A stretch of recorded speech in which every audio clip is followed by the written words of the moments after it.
आज हम कोशिका भित्ति की संरचना और इसके कार्यों के बारे में पढ़ेंगे। तो जो कोशिका भित्ति है वो पादप कोशिकाओं का बाह्यतम आवरण होती है। हमें कोई पूछे कि पादप और जंतु कोशिका में अंतर क्या होता है, तो हम सबसे पहले यही बताएंगे कि पादप कोशिकाओं में कोशिका भित्ति पाई जाती है, जबकि जंतु कोशिकाओं में कोशिका भित्ति नहीं पाई जाती है। कवकों में है ये कोशिका भित्ति काइटिन से निर्मित होती है। काइटिन एक पॉलीसेकेराइड होता है। और शैवालों में यह सेल्यूलोज और पेक्टिन से निर्मित होती है। अब हम कोशिका भित्ति का संगठन देखें, हम इसकी संरचना को पढ़ेंगे। तो इसके बीचों बीच तो मध्य पटलिका पाई जाती है, और मध्य पटलिका के दोनों तरफ जो भित्ति पाई जाती है इसको बोलते हैं प्राथमिक भित्ति। और प्राथमिक भित्ति के पास में पाई जाने वाली अंदर की ओर जो परत पाई जाती है इसको बोलते हैं द्वितीयक भित्ति। अब इनके बारे में हम एक एक के बारे में देखेंगे। तो सबसे पहले हम मध्य पटलिका के बारे में देखते हैं। जो मध्य पटलिका है जो बीच में पाई जाती है वो दो आसन्न कोशिकाओं के बीच सीमेंटिंग लेयर का काम करती है, यानी दो कोशिकाओं को जोड़ने का काम करती है। जैसे हम मकान बनाते हैं तो दो ईंट हैं, तो दो ईंटों को हम कोशिका मान लें, और इन दोनों ईंटों को जोड़ने का काम कौन करता है? सीमेंट करता है। तो ये मध्य पटलिका है वो इन दोनों कोशिकाओं को जोड़ने का कार्य करती है, और यह कैल्शियम व मैग्नीशियम पेक्टेट से निर्मित होती है। अब एक इम्पोर्टेंट लाइन है, इसका क्वेश्चन बहुत बार पूछा जाता है कि पके हुए फल कोमल क्यों हो जाते हैं।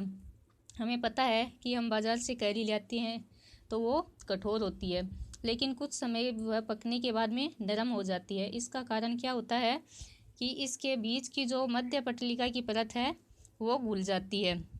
तो पके हुए फलों का कोमल होने का कारण क्या है?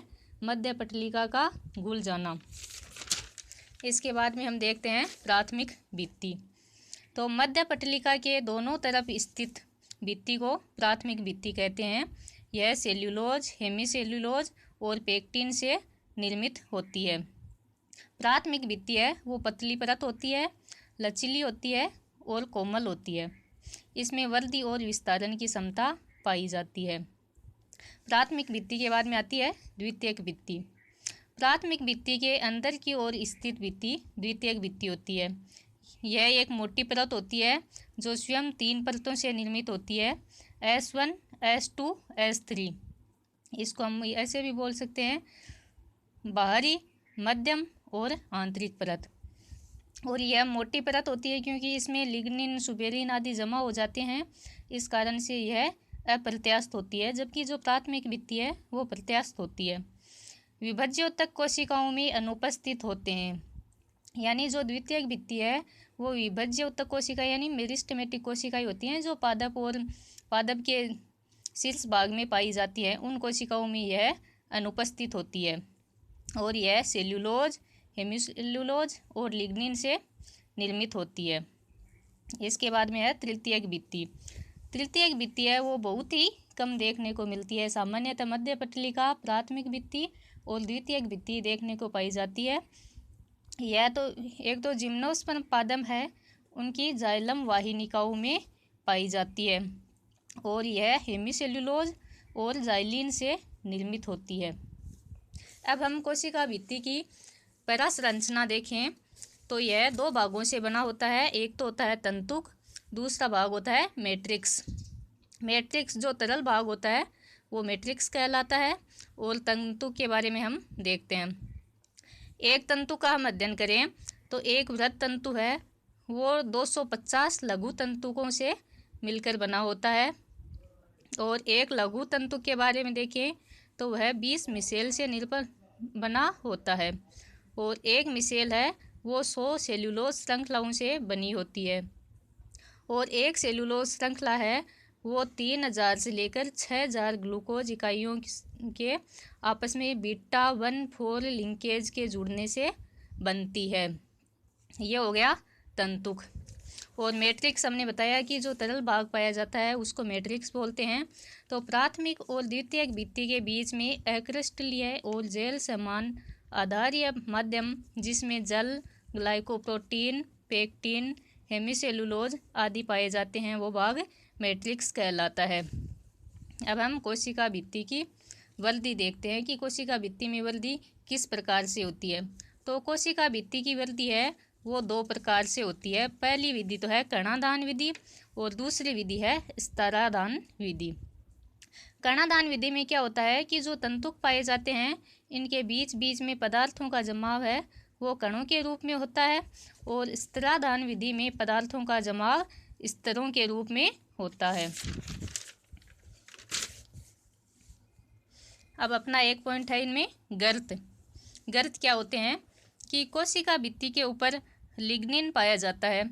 जो लिग्निन होता है वो उसका जमाव है वो असमान रूप से पाया जाता है, यानी ये समान रूप से नहीं फैला हुआ होता है।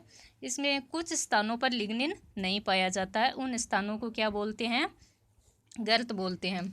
गर्त हैं वो दो प्रकार के होते हैं, पहला है सरल गर्त और दूसरा है परिवेशित गर्त।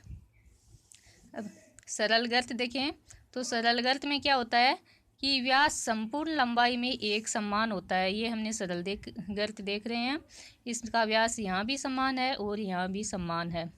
इनके बीच में एक झिल्ली पाई जाती है जिसको बोलते हैं गर्त झिल्ली। ये क्वेश्चन पूछा जाता है कि गर्त झिल्ली किससे निर्मित होती है। तो ये गर्त झिल्ली है वो मध्य पटलिका और प्राथमिक भित्ति इन दोनों के मिलने से निर्मित होती है। अगला है परिवेशित गर्त।